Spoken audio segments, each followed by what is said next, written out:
Hello guys, welcome back to my channel. வீடியோக்குள்ளே போகிறதுக்கு முன்னாடி மறக்காமல் இந்த வீடியோக்கு ஒரு லைக்கை போட்டுருங்க. லாஸ்ட் பார்ட்டில் நம்ம ஆகிலும் அந்த நூர்ஜஹானை பார்த்துடுறான். ஸோ அவனுக்கு ஞாபகம் வந்துச்சா அப்படின்னு கேட்டால் இல்லை.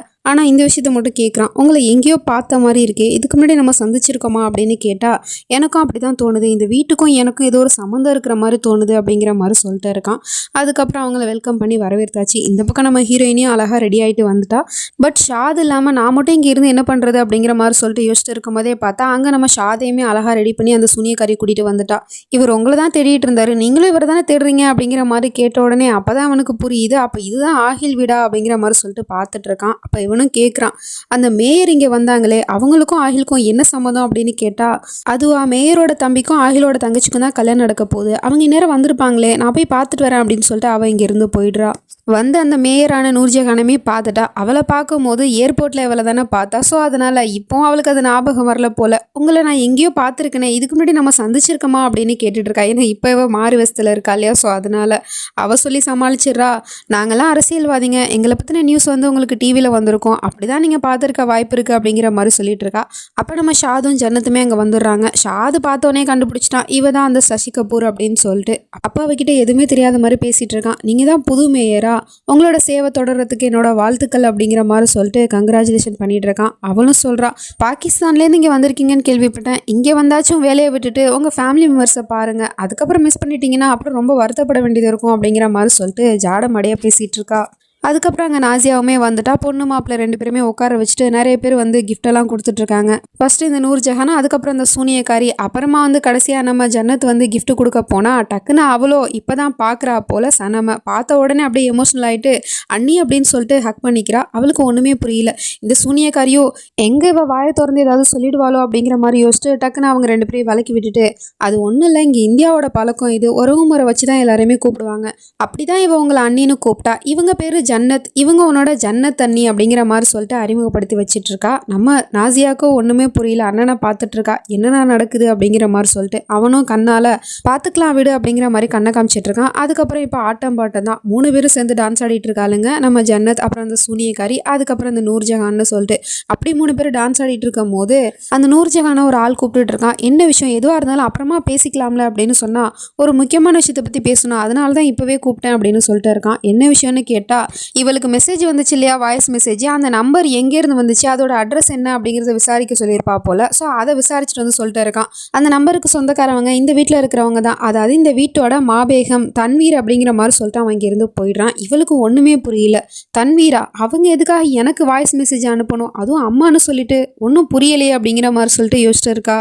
அப்புறமா ஆட்டம் பாட்டெல்லாம் முடிஞ்சதுக்கப்புறம் எல்லாரையும் உட்கார வச்சு பேசிகிட்டு இருக்காங்க. அப்போ இந்த சூனியக்காரியை சும்மா இருக்காமல் அவள் வந்து சொல்லிட்டு இருக்கா, ஒரு கேம் விளையாடலாமா எல்லாரும் சேர்ந்து அப்படின்னு. ஆனால் நம்ம ஆகிலோ இவ ஏதாவது வில்லங்க தான் பண்ண போகிறா அப்படின்னு சொல்லிட்டு அதெல்லாம் ஒன்றும் தேவையில்ல, ரொம்ப லேட் ஆகிடுச்சு அப்படின்னு சொல்லிட்டு இருக்கான். ஆனால் கள்ளக்காதலனோ இவ ஒரு விஷயம் சொல்கிறா அப்படிங்கும் போது அதை எப்படி மறப்பான். ஸோ அதனால ஒன்றும் பிரச்சனை இல்லை, கேம் விளையாடலாமே, இப்போ அவசரமாக வீட்டுக்கு போய் என்ன பண்ண போகிறோம் அப்படிங்கிற மாதிரி சொன்னதும் சரின்னு கேம் விளையாட ஒத்துக்கிட்டான். என்ன கேம்னு கேட்டால், அவள் கையில் வந்து ஒரு நியூஸ் வச்சுருக்கா. அந்த நியூஸை அவங்க எல்லாருக்கு முன்னாடி நான் வந்துட்டு அறிவிக்க போகிறேன், ஆனால் அதை வந்து யார் படிக்க போகிறா அப்படிங்கிறது தான் கேமே. இப்போ நான் வந்துட்டு சாங்கு ப்ளே பண்ணி விடுவேன், அப்போ நீங்கள் எல்லோரும் இதை த்ரோ பண்ணணும். சாங் டக்குன்னு ஸ்டாப் ஆகும்போது யார் கையில் அந்த நியூஸ் இருக்கோ அவங்க தான் அதை படிக்கணும் அப்படிங்கிற மாதிரி சொல்லிடுறா. ஸோ உடனே ஓகேன்னு சொல்லிட்டு அந்த கேமையுமே ப்ளே பண்ணிட்டு இருக்காங்க. ஒவ்வொரு கையா அது மாறி மாறி போயிட்டு இருக்கு. கடைசியாக ஆகில் கையில் வரும்போது இந்த சூனியக்காரி வேணும்னே பாட்டை ஸ்டாப் பண்ணிடுறா. ஆகில் தான் இப்போ அதை படிக்கணும். சரி படிங்க அப்படின்னு எல்லாரும் சொன்னதுக்கப்புறம் இவனும் அதை ஓப்பன் பண்ணி படிக்கிறான். பார்த்தவனுக்கு பயங்கரமான ஷாக்கு. அதில் அவள் என்ன எழுதி வச்சிருக்கானா, நம்ம ஷாதுக்கும் ஜன்னத்துக்கும் திரும்ப கல்யாணம் பண்ணி வைக்கணும் அப்படிங்கிற மாதிரி எழுதியிருக்கா. இதை அவன் படித்து காட்டிட்டு இருக்கான். நம்ம ஜன்னத்துக்குமே ஒன்றும் புரியல. ஷாதும் திருன்னு முழிச்சிட்டு இருக்கான். அப்போ இவளும் சொல்கிறா, நான் எதுக்காக இப்படி யோசித்தேன் அப்படின்னா, ஜன்னத் எல்லா விஷயத்தையும் மறந்துட்டேன்னு சொன்னாங்க. அவங்க கல்யாணத்தை பற்றி கேட்கும் போது கூட அவங்களுக்கு எதுவுமே ஞாபகம் இல்லைன்னு சொன்னாங்க. ஸோ அதனால் அவங்க கடந்த காலத்தை மறந்துட்டு புது வாழ்க்கையை தொடரணும் அப்படிங்கிறதுக்காக தான் நான் இப்படி ஒரு முடிவு எடுத்தேன். நாசியாவுக்கும் சைஃபுக்கும் நம்ம வீட்டில் கல்யாணம் நடக்க போதில்ல, அன்னைக்கே ஷாதுக்கும் ஜன்னத்துக்கும் கல்யாணத்தை வச்சிடலாம் அப்படிங்கிற மாதிரி சொன்னதும் எல்லாருக்கும் ரொம்ப சந்தோஷம். ஆனால் நம்ம ஆகிலோட மனசு தான் உடஞ்சி போயிடுச்சு. அப்போ இவளுமே வேணும்னே வெறுப்பேற்றுற மாதிரி ஷாதிக்கிட்டேமே போயிட்டு, என்ன உங்கள் மனைவி 2வது தடவை கல்யாணம் பண்ணிக்கிறதுக்கு உங்களுக்கு சம்மதமா அப்படின்னு கேட்டால் அவனும் சம்மதம்னு சொல்லிடுறான். உடனே இவளும் போயிட்டு ஹேக் பண்ணிக்கிறா. ஆனால் நம்ம ஹீரோயினுக்கு கொஞ்சம் கூட இதில் விருப்பமே இல்லை. அதாவது இவ்வளோ பெரிய சந்தோஷமான விஷயத்த இவங்க சொல்கிறாங்க, எனக்கும் ஷாதுக்கும் கல்யாணம் நடக்க போகுது அப்படின்னு. ஆனால் என் மனசு ஏன் இதை நினச்சி கொஞ்சம் கூட சந்தோஷப்படவே இல்லை அப்படிங்கிற மாதிரி சொல்லிட்டு யோசிச்சுட்டு இருக்கா. நம்ம ஆகிலும் ரூமுக்கு வந்துட்டு ஃபீல் பண்ணிகிட்டே இருக்கான். எதுக்கெல்லாம் என்ன இப்படி சோதிக்கிறீங்க, என்னோட சனம்க்கு எப்படி பழசெல்லாம் ஞாபகப்படுத்துறதுன்னு நான் யோசிச்சுட்டு இருக்கேன். இந்த நேரம் பார்த்து ஷாதுக்கும் ஜன்னத்துக்கும் கல்யாணம் நடக்க போதா, இது என்னால் எப்படி தாங்கிக்க முடியும் அப்படிங்கிற மாதிரி சொல்லிட்டு அவன் ஃபீல் பண்ணிகிட்டு இருக்கான். இந்த பக்கம் இந்த கள்ளக்காதலனோ தன்னோட கள்ளக்காதலியோட ஃபோட்டோ வச்சுக்கிட்டு பார்த்துட்டு உட்காந்துருக்கான். அப்போ கரெக்டாக அந்த நூர்ஜஹானும் வந்துட்டா. அவள் வந்து சைஃப்னு சொல்லிட்டு கத்தவுமே இவன் டக்குன்னு பதட்டத்தில் அந்த ஃபோனை கீழே போட்டுறான். உடனே அந்த ஃபோனை எடுக்க போனால் அங்கேயும் இல்லை அப்படிங்கிற மாதிரி சொல்லிட்டு இவன் அந்த ஃபோனை எடுத்து பார்க்குறா. பார்த்தவளுக்கு பயங்கரமான ஷாக்கு. நீ எதுக்காக இவளோட ஃபோட்டோ வச்சு பார்த்துட்டு இருக்க, அப்படின்னா நீ இவளை காதலிக்கிறியா, இது ஒன் சைடு காதலா இல்லை அவளும் உன்னை காதலிக்கிறாளா அப்படின்னு கேட்டால் அவன் பதிலே சொல்ல மாட்டான்.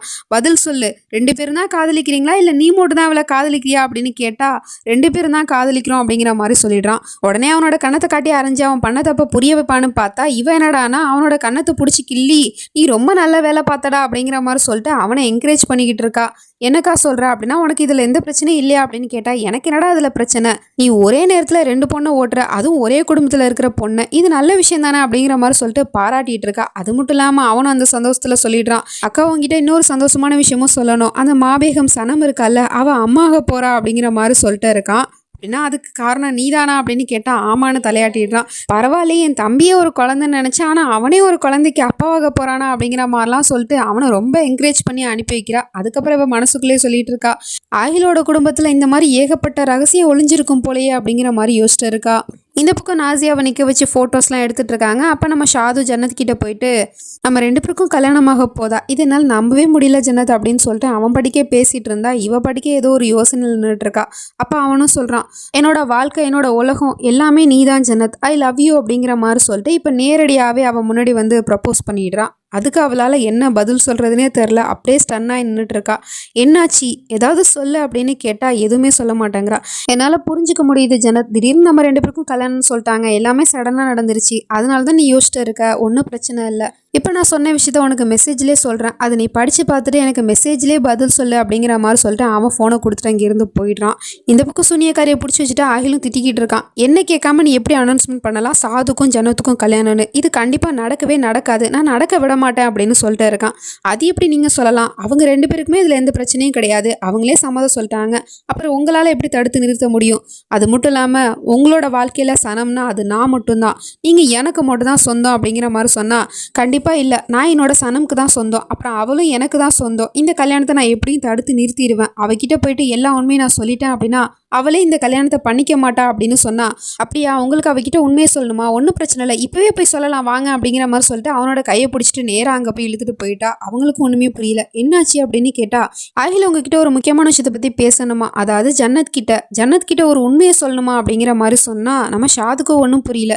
என்ன உண்மை, எதை பற்றி பேசுறீங்க அப்படின்னு கேட்டா அதை அவரே சொல்லுவார் அப்படிங்கிற மாதிரி சொல்லிட்டு ஆகில கோத்து விட்டுறா. அவனுக்கும் என்ன சொல்கிறேன்னு தெரியாமல் முழிச்சிட்டு இருக்கான். அதெல்லாம் ஒன்றும் இல்லை அப்படின்னு சொல்லிட்டு சமாளிக்க போனா, ஏன் ஆகில் ஒன்றும் இல்லைன்னு சொல்கிறீங்க, என்கிட்ட சொன்னீங்கல்ல அந்த விஷயத்த இப்போ இவங்ககிட்டே சொல்லுங்கள் அப்படிங்கிற மாதிரி சொன்னதும் நம்ம ஜன்னத்தும் என்ன விஷயம் ஆகில் அப்படிங்கிற மாதிரி கேட்டுட்டு இருக்கா. நம்ம ஆகில் உண்மையை சொல்லுவானா மாட்டானா அப்படிங்கிறதுலாம் தெரியல, வெயிட் பண்ணி தான் பார்க்கணும். நெக்ஸ்ட் ஆனிச்சு நம்ம அடுத்த பாட்டில் பார்த்து தெரிஞ்சுப்போம். அது வரைக்கும் பை ஃப்ரெண்ட்ஸ்.